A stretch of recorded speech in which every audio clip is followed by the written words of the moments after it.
Welcome to Dodgers Daily. Casey Porter here with Coach Holt. Hey, you see him right here on the screen. You have asked for him, and you got him again.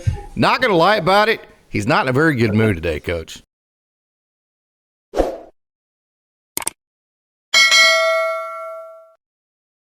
I'm worried about you people. You people that ask for me, I shouldn't say that. I'm kidding. I love you guys. Love those Dodger fans. So I shouldn't say that. But thanks for asking for me.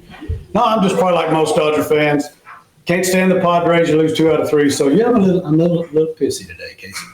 No, I'll get over it. I know. Hey, I've coached a long time. Are they a rival? Are the Padres a rival? I keep getting to say the Padres aren't a rival.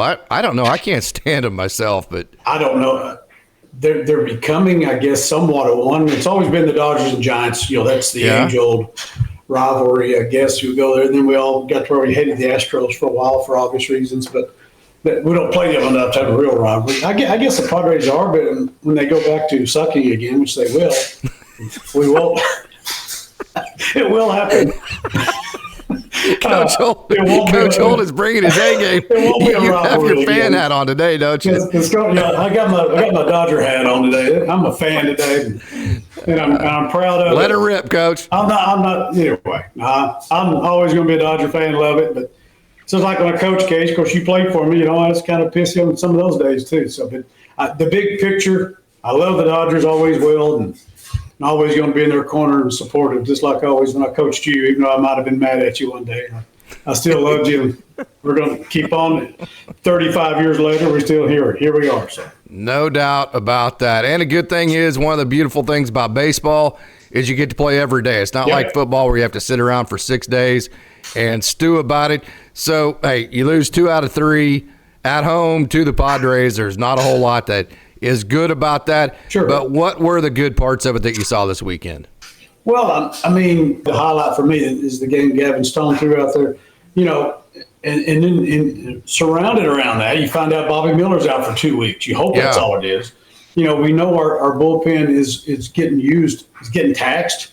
It's shorthanded, and it's getting taxed. And, it hadn't been great, as we saw last night. It kind of went bad there. But, Gavin Stone, that was a highlight, against let's face it, I don't like the Padres, but they got a really good offensive team. My favorite player on the Padres is Cronenworth. I'll be real honest with you, Casey. I love the way he plays the game. He's solid defensively, swings a good bat. I like the way he handles himself. I love Cronenworth. I think he's a really good player. So he's not the big-name stars you hear over there, but, he's probably not their best player, but he's my favorite player because of the way he handles himself. Mm-hmm. I'm a baseball fan. But that's all I can take out of that. As I mentioned before, last time I was on with you, the bottom of the order case, we're 200 and below. Yeah. 7, 8, 9. Those guys are hitting 200 and below. And it's early, so we know that can go up quick. A good solid week, a good day can raise it because the plate appearances haven't added up yet because we're still early in the year. We know that can change in a hurry, but you're getting about what you normally going to get out of Muncie, 240-ish, home run, driving in runs, doing this thing. The top 3, you hope to get more out of Ohtani, but he's still devastating. The top 3 are doing the thing. Will Smith's been amazing offensively. Teoscar, the average isn't good. He's been moving some runs in, but we need him to hit a bit better too. But you worry about Alman, Lux, those guys. We need the production down at the bottom hasn't been good. As good as the offense is, you need to have the lineup turned over, and you're not going to do it. The 180, 190 hitter down there. So I got the same concerns I had last time I talked to you. The bullpen, and now with Miller out, here we go again. I know Buehler's getting some rehab starts. I know he got hit on the hand the other day. Yeah. What anything major, I guess, but but there's issues there. Dodgers 11-7, one of the best records in the majors already, and they can still, like we mentioned last time, Case, they still can get better. These are professional athletes, but this as a team, this can get better. I really believe Alman and Lux and Teoscar, all those guys they're not going to hit. If they hit under 200 the whole year, it's going to be bad. It's going to finish bad. Mm-hmm. I can't see that happening. It just hasn't been a good start for them. But a lot of guys started out slow and come on. But like I said, the sample size is small, so a real good week, and they're up at 280 and everything's all hunky-dory again, whatever. So, JamesOutman, check this out. 2 balls he hit over the weekend, 100 miles an hour, okay? Neither one of them were for hits. He also hit one 96.6, which anything above 95's got about a 500 500, about a 50-50 chance of becoming a base hit. So he hit another one at 96.6, which was also an out. Then another one at 90.8, which isn't elite contact by any stretch, but certainly has a decent batting average attached to it. And then another one at 89.1, so two more right around the 90. None of them were hits. So it's one of those deals you mentioned. To me, it's all about process, waiting it out, letting the 162 even things out for JamesOutman, especially he's in the 91 percentile and outs above average defensively.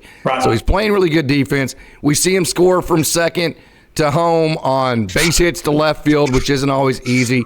So he's fast, his base running's good. So for me, it's all about the process with JamesOutman at this point. And Lux too. I mean, we've talked about this before. He's always been a good offensive player. You hate to think that maybe his knee is affecting any of that. I can't imagine it being that way. He's been okay. He's done a pretty good job defensively. That was our biggest worry. He's not going. I mean, I'll be shocked if he don't get his. He's the same way. I agree. The sample size is small, so we're not ready to throw up the white flag and get rid of those guys. But it is an issue now, just like the bullpen is. That could change. You get some guys healthy, and all of a sudden they're blowing people away again. It's you're absolutely correct. That's the right word, Casey. The process, as we always said, it's a marathon, not a sprint. The Dodgers have all the pieces in place to win it all. But it's not going to be good every day. It's not going to be perfect every day. And now I'm talking myself into not being pissy anymore. Yeah. Hey, that's what we do. We talk about things, right? And we talk through our pissiness, right? As you would put it. That's a great way to put it, by the way. Right. And I don't want to be bad on Jackie Robinson Day. God rest his soul. Sure. The things for baseball, I know today's the day. I couldn't find my Brooklyn Dodger hat. I wish I had it, but I'd have wore it in his honor today, in all their honor. But what a wonderful day for baseball, and they've done great. I guess every player in the majors will wear 42. Is that right? You still do that, Case? Absolutely. That'd be a great tribute to that man, and it goes back to the Dodgers being the trendsetters way back when, and no big surprise there. So I'll try to tone it down a little bit because this is a special day for baseball in general, and the history of baseball, and somebody. An organization close to mine, your heart, the Dodgers. So I'll tone down a little bit. It's a special day, so I'll shut up about that. Going to ask you to put your coach's hat on here, Coach. Okay. Gotcha. I think there's a difference between JamesOutman and Gavin Lux. JamesOutman, I think, is getting unlucky for a large part. Right, absolutely. Gavin Lux just didn't hit the ball hard, Coach. I mean, I think everybody knows I love Gavin Lux. I get to communicate with him every now and then. Got to see him in Tulsa, Oklahoma City. He's just a wonderful young man. And I got to see him at his highest points in terms of production. The time he spent at Tulsa and Oklahoma City, he was just an incredibly great prospect, one of the best prospects in the game of baseball. So I love Gavin Lux, but you can't sugarcoat it, Coach. You got to call a spade a spade. He's not hitting the ball hard at all. He hit just 2 balls over 90 miles an hour this weekend. That's it. Okay. Rest of them were like 50s, 60s, 70s. So if you want to use the process argument, the process right now is that he's just not even hitting the ball hard. So let's say I know as a coach, you have confidence that at some point Gavin Lux will rebound. But how long is that? I mean, let me ask you this. Put your coach's hat on. How long do you give Gavin Lux to at least start hitting the ball hard again like JamesOutman is? No, I think, it's way too early now to pull the plug on that. But no, you're right, Case. There's got to be at a time when you go, this doesn't look like it's going to get any better. We're not there every day. I don't know. Is he doing the extra work? Is he coming in early? Is he grinding, watching video, doing everything it takes to get better? I've seen his extra work at the AAA level, and if it's anywhere as close to that, I can tell you yes, and by leaps and bounds. And they'll give him, a pretty long rope to take care of that. But you're right at some point. But here's the other one. I mean, I guess you can go. I guess you can move Mookie back over there or whatever, and that's probably what they would do.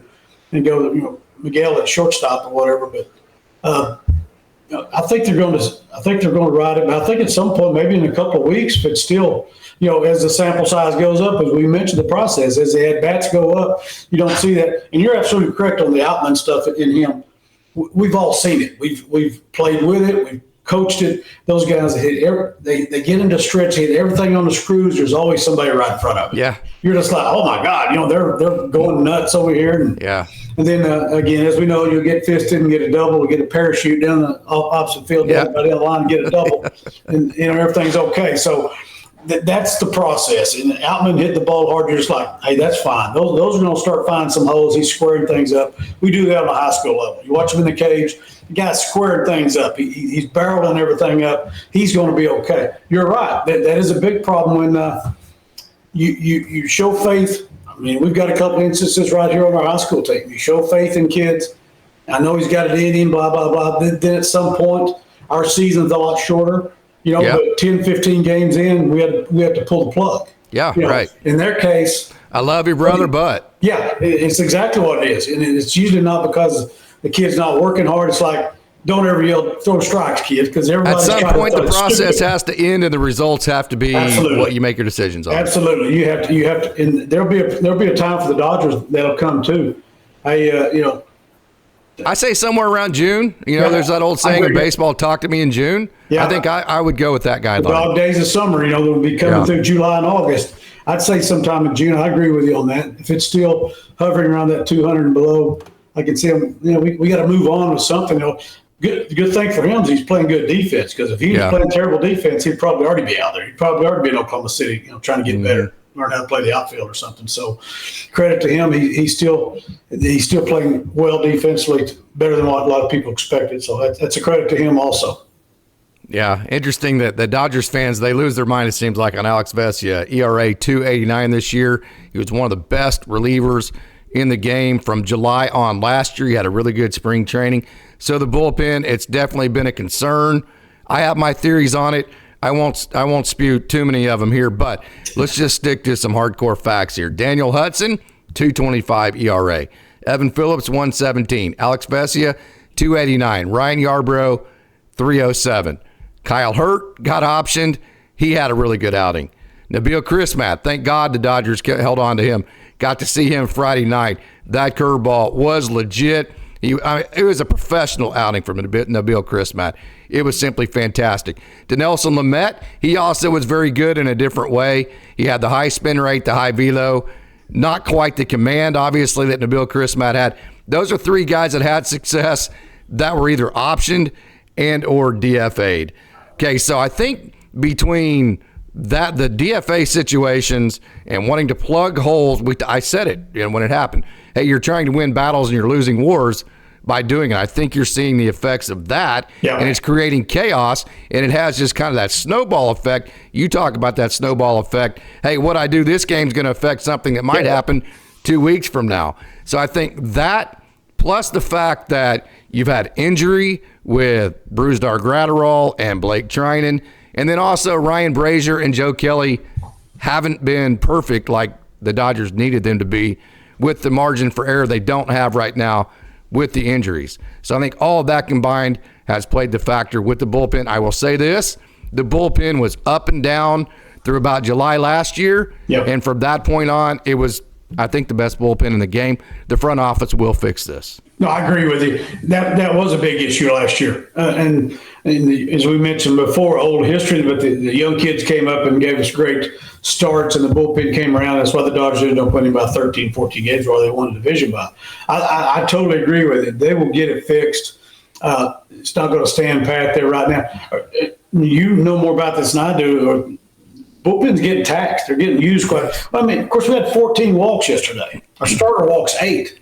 And Yamamoto isn't going as deep as I think people wanted him to or expected him to. There you go. So then, same thing as you mentioned a while ago. We always talk about, coaches talk about, if you're not going very deep, here comes a bullpen again. A guy could normally rest it today. Use him, then it all snowballs down the line where these guys are getting taxed. You correct me if I'm wrong, but I think they're probably getting overused right now. But the Dodgers don't have any choice. If they have to, they're going to go to Oklahoma City. But why? I mean, they committed over $1 billion. Why are we in chaos like this? I totally agree. I mean, you see what I'm saying? $1 billion, we're talking about 2 players. Yeah. That where it comes back to roost. I know he's not paying him all that money this year, Ohtani and Yamamoto, but yes, that's what I talked about. Me and you before the season even started. We still need to get some more pitching.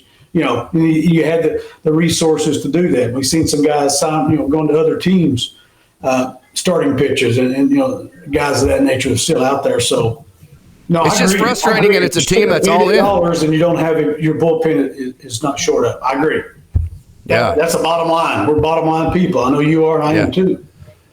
At some point, hey, I don't mean to be critical, don't mean to be negative, don't need to be any of that. Just talking about frustrations as a Dodgers fan, it just seems like, and they do it every year, it just seems like you have all these resources. You're absolutely all the way in, no doubt about it. And yet you're on pace for 360 transactions. Your bullpen is in total chaos. Seems like your entire staff's in chaos. You're bringing up guys like JP Fireeisen, who, hey, this is not meant to throw shade at him. I think he's going to be a good pitcher for the Dodgers. But coming into last night's performance, he had 5 outings, and in 2 of them he had allowed at least 3 runs. Okay, so this is a guy that in the long run is going to help the Dodgers. But he's not ready yet. He's not ready yet. So, I mean, you construct this roster, you spend all this money, but yet you're bringing up guys like Dinelson Lamet, you're bringing up guys like Nabil Chrismat, you're optioning Kyle Hurt, you're bringing up guys like JP Fireeisen who aren't ready. And I'm not saying the Dodgers didn't have to do all that. I'm just saying, why are they having to do all that? It just doesn't make any sense to me. I agree. They have to do it. That's what I mean. You have no options now. Here's your bullpen. You deal with it. You got to go to Oklahoma City. You got to trade. You got to do something. But you're right. You hate to. Again, the bottom line. You spend $1 billion and your bullpen. And let's face it. Offensively, I mean, you got Ohtani. You still got pretty much the same offense outside of Teoscar she had last year. Lux was around there before too. So you didn't make. Yes, you got the big bopper there in the middle. He really hadn't hit his stride yet either. But. He had got going what he's capable of. But other guys have, so I think all that's going to even itself out. No. And Will Smith has been nails. Yeah, right. I mean, he's been a good player for several years. It's not something new there. And he seems to be getting better the older he gets. Will does. He's a true professional, very good catcher, very good hitter. I mean, I can see why they committed 10 years to him. But you're right.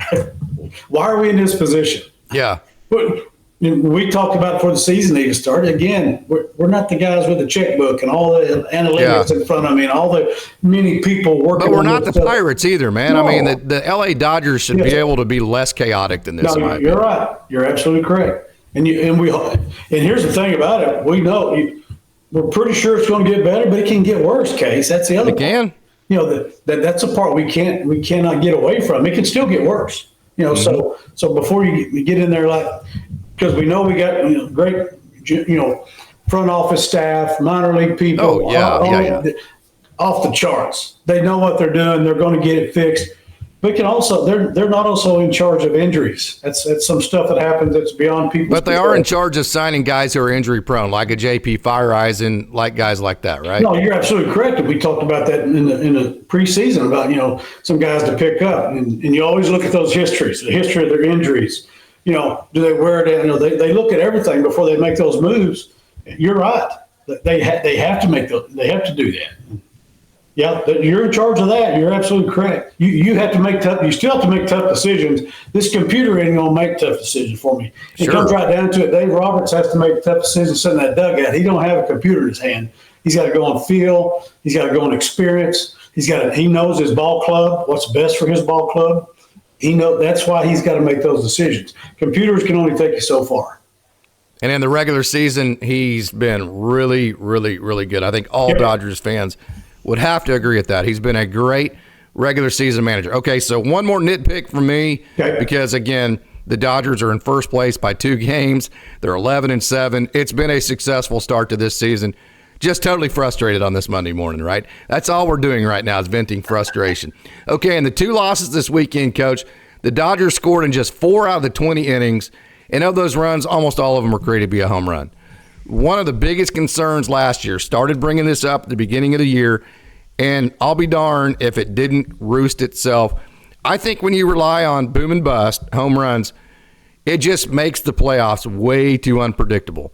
Because if you're not hitting home runs, you don't score. Whereas if you're relying on more of a consistent offense, I think you know what you're going to get in the playoffs, 1-run games, extra inning games, that kind of deal.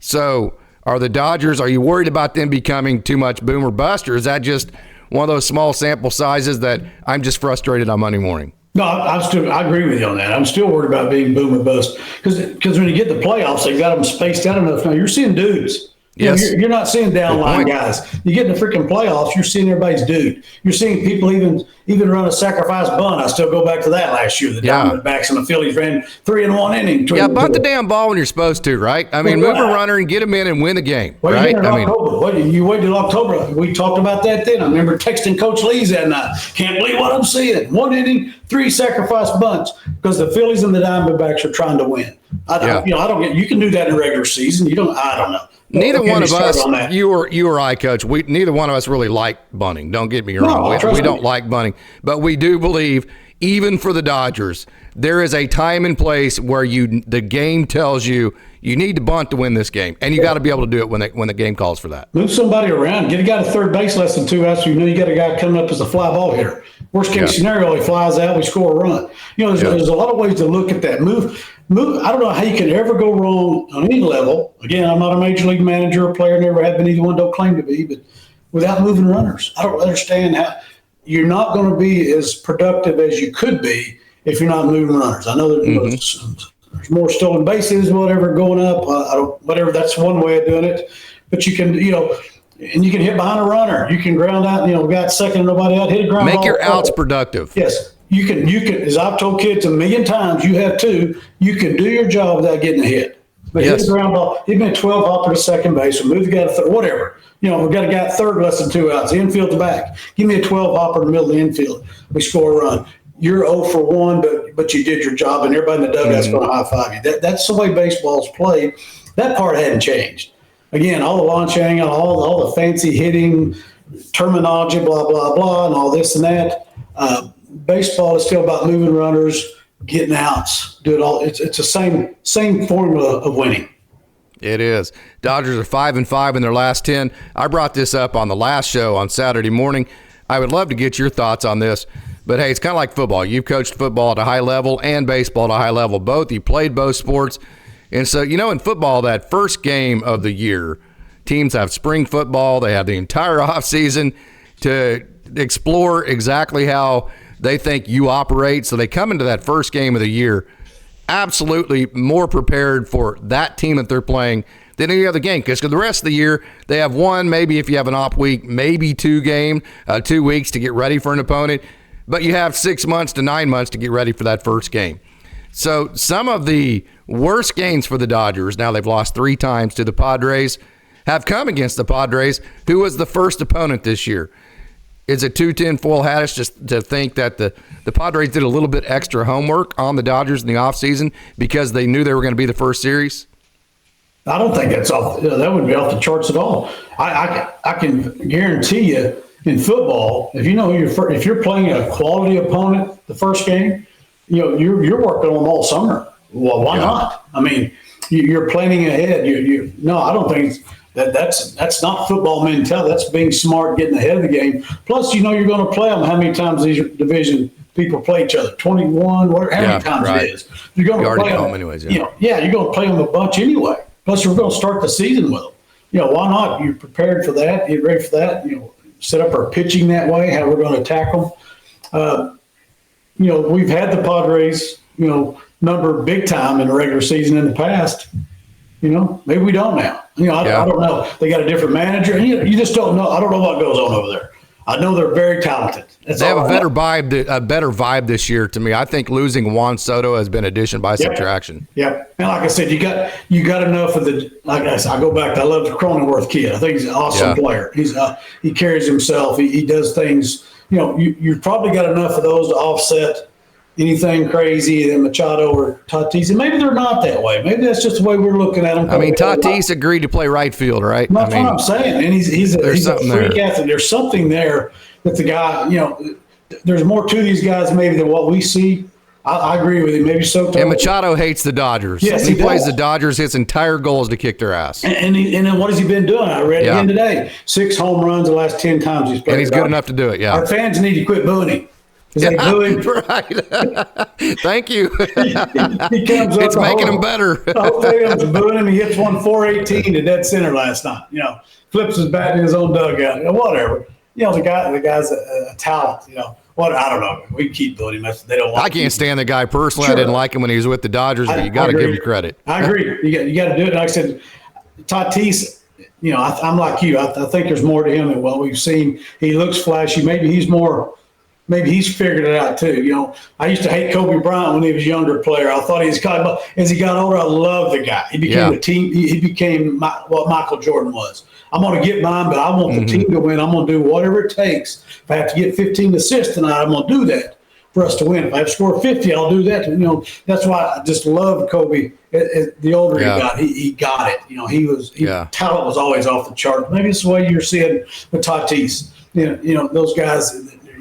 He's figured it out. I can do this a long time and be very successful. He's 6'4", freak athlete. I mean, whatever. But no, I think you give credit to the Padres. I mean, they were over. Of course, they are only 9-9. They're still, as you said, Coach, they're in third place because, like you said, them and the Giants are playing for third place. Yeah, absolutely. There's no doubt about it. And they, because the Diamondbacks are starting off well, and they're good. The division's great. I mean, unbelievable.